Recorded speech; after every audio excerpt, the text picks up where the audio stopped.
Alors voilà, salut tout le monde. Je fais une petite vidéo parce que je suis tombé sur pas mal de vidéos comment changer les disques sur un Ford Transit. Donc là le mien c'est entre 2000 et 2006. Donc je devais changer les disques et plaquettes. Donc toutes les vidéos que j'ai vues c'était vraiment pas mal. Ça m'a aidé.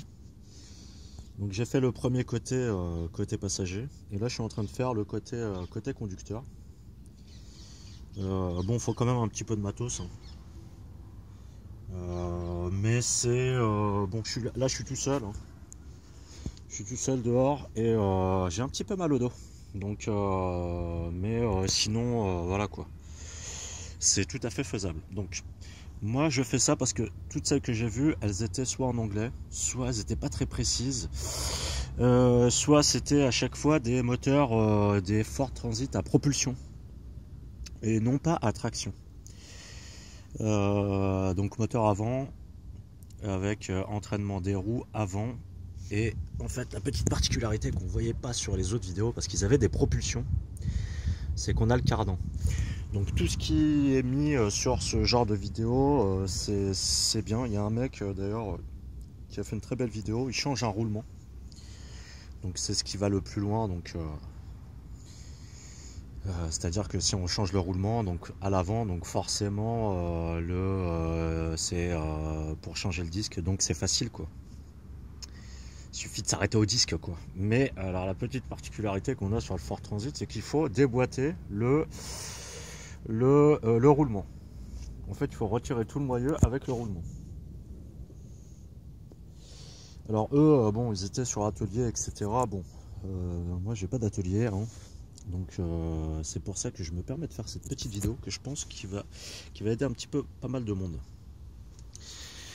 Donc la première chose à faire, c'est de dévisser la vis du cardan, la grosse vis du cardan, avant de commencer quoi que ce soit. Ça, il faut une grosse clé avec douille de 36. Voilà, celle-là. On en trouve, hein, ça vaut, allez, des kits comme ça, Leroy Merlin ou Bricoman, ça coûte dans les 50 euros. Ça coûte dans les 50 euros, donc c'est un bon investissement. Donc douille de 36 pour retirer l'écrou central du cardan. Donc ça en fait c'est la continuité du cardan qui passe à travers le moyeu, le disque, moyeu, disque et le roulement qui est derrière. Ensuite, une fois qu'on a fait ça, on dévisse bien sûr la roue, on déboîte la roue, moi que j'ai mis là-bas. Bon, j'ai une chandelle, hein. J'ai une chandelle avec un gros cric. Mais vous pouvez mettre la roue en dessous, hein. 3 sécurités valent mieux que 2. Ensuite, qu'est-ce que je peux vous dire, donc là on a retiré la roue. Excusez-moi hein, je fume. Donc ensuite alors une fois que vous avez retiré la roue, ça l'écrou vous pouvez le retirer en entier. Il y a une goupille qu'on retire, on retire l'écrou. Je vous conseille de mettre un petit peu d'huile de mécanique, soit de l'huile moteur, soit de l'huile fine. Parce que comme c'est un petit peu rouillé. Ensuite on retire la roue, on lève, on met sur chandelle. Ensuite, alors bon moi j'ai retiré l'étrier, mais avant de retirer l'étrier c'est très important, on laisse l'étrier en place et on met un tournevis ici. Comme c'est des disques ventilés, il y a de l'espace entre les deux. Donc on met un tournevis afin de bloquer la rotation pour pouvoir retirer ensuite les vis. Donc ça, les vis, ça c'est du 13. Ça ce sont les vis qui maintiennent le disque. Et derrière au fond, alors c'était là la petite particularité, alors on va pas le voir, c'est ce qui, on a accès aux vis. On le voit normalement sur la vidéo. Je tourne un tout petit peu. Ah je pourrais pas tourner, bon c'est pas grave. En fait derrière ça donne accès, on le voit un peu au loin, la vis du roulement. On en a 5, donc 1, 2, 3, 4, 5. Et ces 5 vis, sur les autres vidéos que j'ai vues, c'était du BTR, du Allen, et puis finalement, moi je suis tombé sur du Torx. Donc voilà, je suis tombé sur ça, sur du Torx. Bon, ça change pas grand chose, hein, vous me direz, mais faut quand même une clé de Torx. Alors pour celle-là, c'est simple, c'était du 45. Alors moi je l'ai fait avec une clé parce que j'ai un jeu de clé Torx, mais je vous conseille de prendre comment ça s'appelle, de prendre une clé, une douille de T45, sachant que attention, il n'y a pas beaucoup de place. Alors j'avais du T45 en douille, mais elle passait pas par le trou. Mais vous pouvez le faire avec une clé, hein, standard d'un jeu de clé. Par contre, un bon jeu de clé, hein, faut pas faire ça avec un jeu de clé à 5 € du Leroy Merlin, ça va casser. Donc vous pouvez retirer toutes ces vis, les vis qui tiennent comment ça s'appelle, le roulement à l'arrière.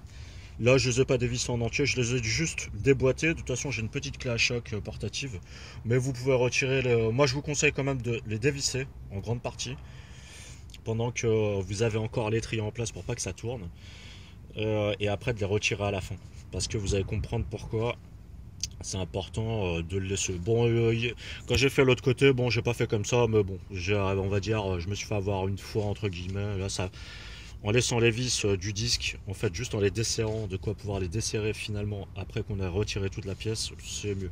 C'est pour ça que j'ai fait ça cette fois-ci. Donc voilà. Alors petit conseil que j'ai vu sur les autres vidéos, qui est vrai, hein, vous pouvez frapper les, comment ça s'appelle, les boulons. Alors moi j'ai frappé avec ma rallonge, hein.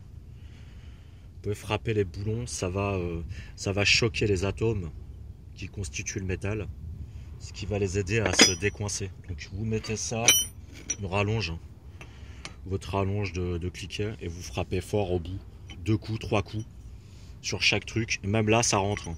Par contre il faut bien mettre le moyeu dans l'axe des vis, parce que le roulement reste en place mais le moyeu tourne, donc il faut bien se mettre en face.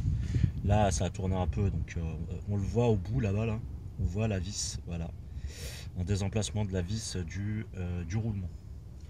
Donc avant de commencer à desserrer, je vous conseille de frapper fort dessus, 2 coups, 3 coups à la massette et avec une rallonge, voilà. Donc c'est là qu'on en vient à la petite particularité du petit problème que j'ai eu, que j'ai trouvé une solution assez rapide. Je pour vous l'indiquer. Une fois que vous avez fait ça, vous retirez l'étrier, on l'accroche en haut, voilà, pour pas abîmer le flexible. Voilà. Donc ici vous voyez, alors je vais vous montrer. Ici on voit l'écartement. Là c'est parce que j'ai commencé à serrer. Dans les emplacements, il y a les 2 emplacements des boulons qui tiennent l'étrier. Une fois que vous les avez retirés, il n'y a pas de filetage dedans. Ce sont des trous longs, sans filetage. Donc c'est là que je vous conseille d'acheter du M10 qui font, peu importe, hein, des boulons. On trouve à Leroy Merlin qui se vendent en vrac. Vous en achetez 2 ou 4 avec les écrous qui vont et 2 rondelles. Vous mettez le boulon par le trou, vous glissez la rondelle et l'écrou. Avec une clé, vous maintenez cet écrou là, et vous serrez ici, là. En fait, ça va pousser, ça va visser, ça va aller contre le disque. Mais on s'en fout du disque parce que de toute façon, on va le changer. Donc peu importe de l'abîmer. Vous vissez petit à petit là, de ce côté-là, un petit peu de ce côté-là. Vous remettez 2-3 coups à l'opposé avec votre massette, parce qu'il n'y a que 2 trous en fait. Et ainsi de suite, et ainsi de suite. Ce qui va déboîter, vous voyez, ce qui va retirer le roulement avec le moyeu et le disque. Parce que en fait le disque sort par derrière en fait, il ne sort pas par devant. C'est pour ça qu'on est obligé de retirer le roulement.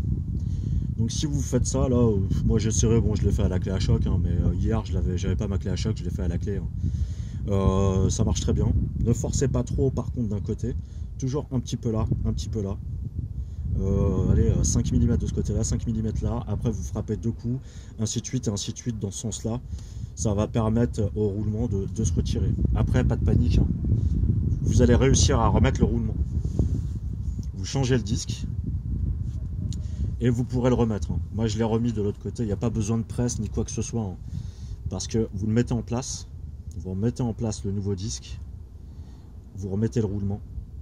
De toute façon le roulement est sur le moyeu, il sera indépendant il sera pas dépendant du comment ça s'appelle, du moyeu. Ils resteront solidarisés ensemble.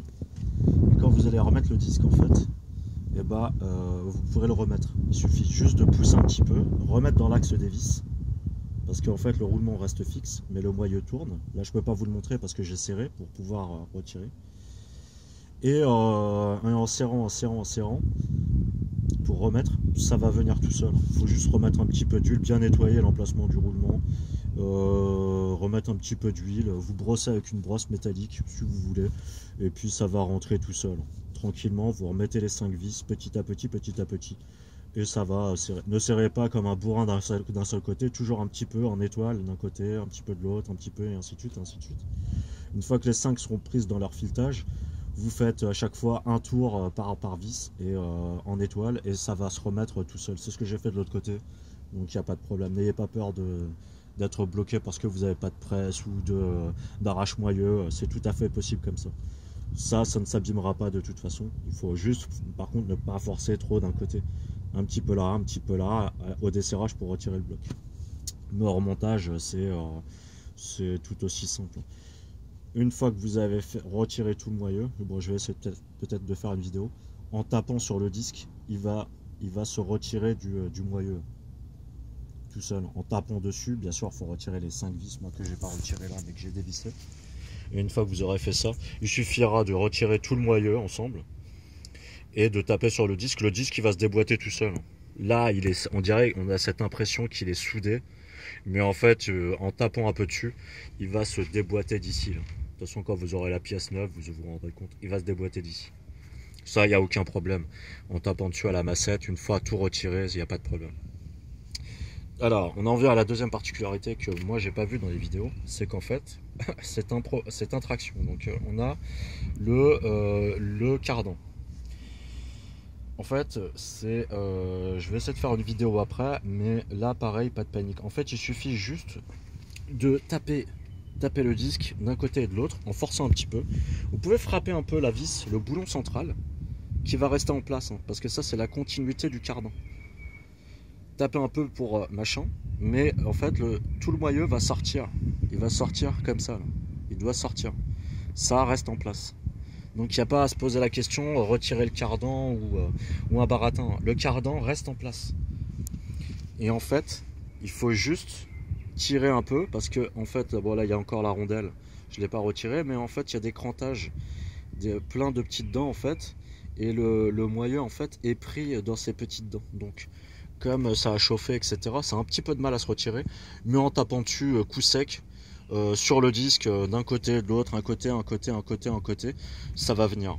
Vous inquiétez pas, toujours en tapant vers l'extérieur, tout le moyeu va se retirer. Et après, à remettre en place, c'est très facile, hein, vous remettez un peu de graisse ou de l'huile, ça se glisse tout seul, il n'y a aucun problème. Mais, je le dis parce que moi, j'ai pas vu dans les vidéos cette phase-là, c'est que le cardan ne se retire pas, tout simplement. Il reste en place, et il n'y a aucun problème, il n'y a rien à dévisser. Il suffit juste, il n'y a plus qu'à tirer tout le moyeu avec le disque et comment ça s'appelle, le roulement, et en fait le cardan va rester en place, et en fait il faut juste tirer tout simplement et ça se retire tout seul. Malheureusement je vais pas pouvoir machin parce qu'il faut que je finisse. Je vais voir après à la finale, je vais essayer de faire une autre petite vidéo pour vous montrer le moyeu retiré, et j'essaierai de la remettre dans la vidéo en jonction. Allez, salut.